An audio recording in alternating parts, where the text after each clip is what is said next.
हैं। नवाज शरीफ ये भी उसकी पैदावार है। ये आगे उसके फेवरेट दरबारियों में से एक हैं, तो वो भी उसी की औलाद है, उस गंदे गलीज तरीन डिक्टेटर की औलाद। दूसरी बात, मैंने अपने समा के प्रोग्राम में भी ये इससे पहले 1 घंटा पहले मैंने बात की है कि जब अयूब खान ने टेक ओवर किया, इस मुल्क के हुक्मरान कौन थे? गंदे, गलीज, नाहल, करप्ट, बदमाश। उसको मैंने 3 लफ्जों में बयान किया। पगड़, बड़े बड़े गाटे, तोंदे, और वो कितने रजील लोग थे। कुदरतुल्लाह शहाब की किताब है, मैंने नहीं लिखी। सीनियर मोस्ट ब्यूरोक्रेट और एक रिस्पेक्टेड ब्यूरोक्रेट पाकिस्तान की तारीख का, तो अपनी किताब में लिखता है कि मैं उस वक्त नोट कर रहा था minutes of the meeting. Federal cabinet थी, बंगाली वजीर भी थे, तो मैं तो मिनट्स ले रहा था। तो उसमें किसी बंगाली वजीर ने कहा कि जो सैनिटरी का सामान अमेरिका ने आपको खैरात किया है या गिफ्ट किया है, जो उसमें से कोई कमोड शमोड हमें भी दे दो थोड़े बहुत। तो ये सारे बागड़ बिल्ले कहका मार के हंसे और बंगाली मिनिस्टर्स का मजाक उड़ाते हुए कहा, और तुमने कमोड क्या करने हैं? रफा हाजत के लिए तुम्हें तो केलों की गाछ काफी है, यानी केलों का झुंड। केलों के झुंड को केलों की गाछ कहते हैं। ये बदबख्त है। दूसरी तरफ नेहरू ने, ये रिकॉर्ड की बात है भाई, हमने तारीख की किताबों में पढ़ा है, उस वक्त तो मैं I was school going kid. Nehru ने कहा था कि जितने इनके हुक्मरान बदलते हैं उतनी तो मैं दिन में धोतियां नहीं बदलता। ये औकात थी इन लोगों की। अनपढ़, जाहिल, जागीरदार, ये वो जिनका क़याम पाकिस्तान में कोई रोल ही नहीं था।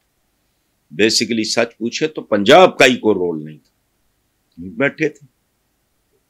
ये उनकी औलादें हैं खुद। ख्वाजा सफ्तर मरहूम, अल्लाह उन्हें गरी के रहमत करे। Who was he? कौन था नवाज शरीफ?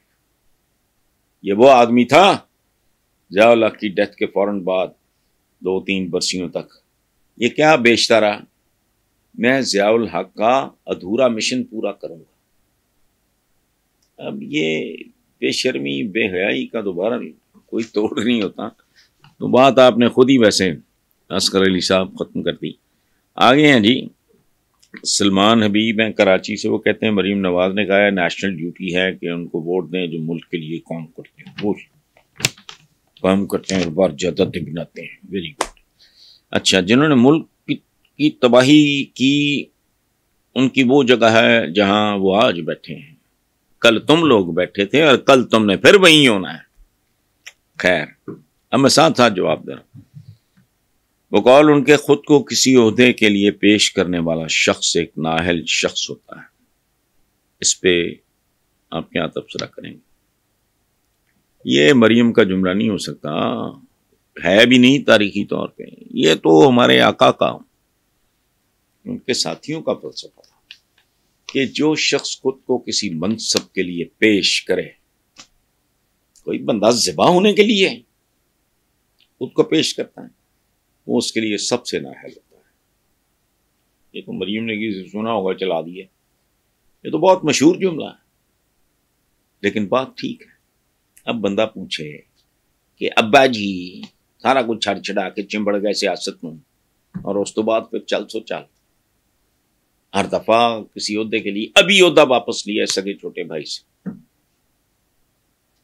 क्या कहना है लोगों का, पता नहीं मुझे ये कौन लोग हैं, कैसे हैं, इनका तालीमी पस मंजर कुछ है नहीं है, तालीम है तो कितनी नस्लों से है, ये बड़ा फ़र्क पड़ता है। मेरे मरहूम दादा कहा करते थे कि तमव्वुल और तालीम कम से कम 3 नस्लों के बाद अपना रंग दिखाना शुरू करती है। पता नहीं कौन है, आपने भी यही समझ लिया कि ये मरियम का जुमला नहीं है, ये तारीखी जुमला है। मैंने कोई मनसब क्या करना है भाई, मनसब जो बंदा कबूल करता है वो तो ज़बा किए हुए जानवर की मानंद होता है।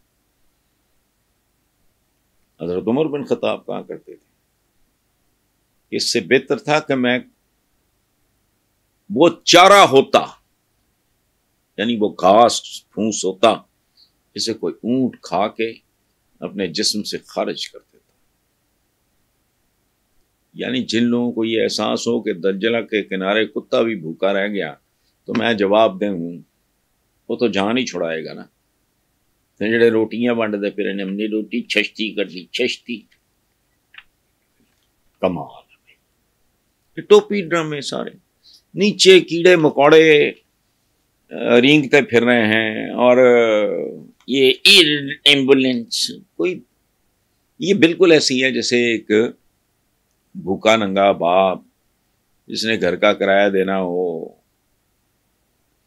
IMF यानी कि मालिक मकान आके चपेड़े मार रहा हो, जलील कर रहा हो, बच्चों के नाम स्कूल से फीस ना देने की वजह से, स्कूल फी ना देने की वजह से कट चुके हों, और वो उठा के किस्तों पे कोई घटिया सी गाड़ी ले आए या कोई बड़ा टीवी उठा लाए, ये वो लोग हैं। अच्छा, आखिरी सवाल है जी, मियाँ तारिक महमूद हैं, मुल्तान मकीम, सऊदी अरेबिया। वो कहते हैं जी, जस्टिस अतहर मनल्लाह ने रिमार्क्स दिए हैं कि नैब शुरू से पॉलिटिकल इंजीनियरिंग के लिए इस्तेमाल होता है। नैब ने हमेशा अपने इख्तियारात का गलत इस्तेमाल किया है। नैब ने सियासतदानों को कैद किया, उनकी तस्दीक की, बाद में कहा जाता है कोई शवाहद नहीं मिले। इनको फांसियाँ चढ़ाना चाहिए। वैसे तो कई सियासतदानों की राय भी यही है कि इस इदारे को हमेशा के लिए बंद कर दिया जाए। आप क्या राय रखते हैं? मैं बेसिकली जस्टिस अतहर मनल्लाह, हम 2-4 प्रोग्राम्स में, क्योंकि वो जुडिशरी में आने से पहले वो एक्टिव थे ये चैनल्स वगैरह के, जिस तरह बाबर सत्तार जियो के प्रोग्राम, पता नहीं रिपोर्ट कार्ड में, तो इस तरह is a very nice man, honest, upright, सब कुछ ठीक, लेकिन ये जुमला गलत है। मुझे एक बात बताएं, सिर्फ नैब, मैं अतहर मनल्लाह साहब से पूछता हूँ, क्या सिर्फ नैब पॉलिटिकल इंजीनियरिंग के लिए यहाँ क्या कुछ यूज या मिसयूज नहीं होता? तो कल्चर है इस मुल्क का, पुलिस नहीं होती, बैंक्स नहीं होते, कब्जा ग्रुप छोड़ें। पाकिस्तान में पॉलिटिकल इंजीनियरिंग के लिए अब मासूम लोगों को जेलों में डालना, फलाना करना, ये वो। Zulfikar Ali Bhutto elected prime minister, popular prime, मैं आज भी इज्जत करता हूँ उनकी। फारिग ये दलाई कैंप क्या था, तारी शारी सारे उठा के वहां फेंक दिए। सलमान नाम मुझे याद है, कसूर के एक मैंने कहा, उसकी बच्चियां बीवी शीवी उठा, तो क्या है ये? पुलिस नहीं इस्तेमाल होती? कौन सा मुझे बताएं आप, नैब के अलावा कौन सा है जो इस्तेमाल नहीं होता? कस्टम्स यूज नहीं होता, तोशाखाना यूज नहीं होता, जाने दे सरकार। Thank you.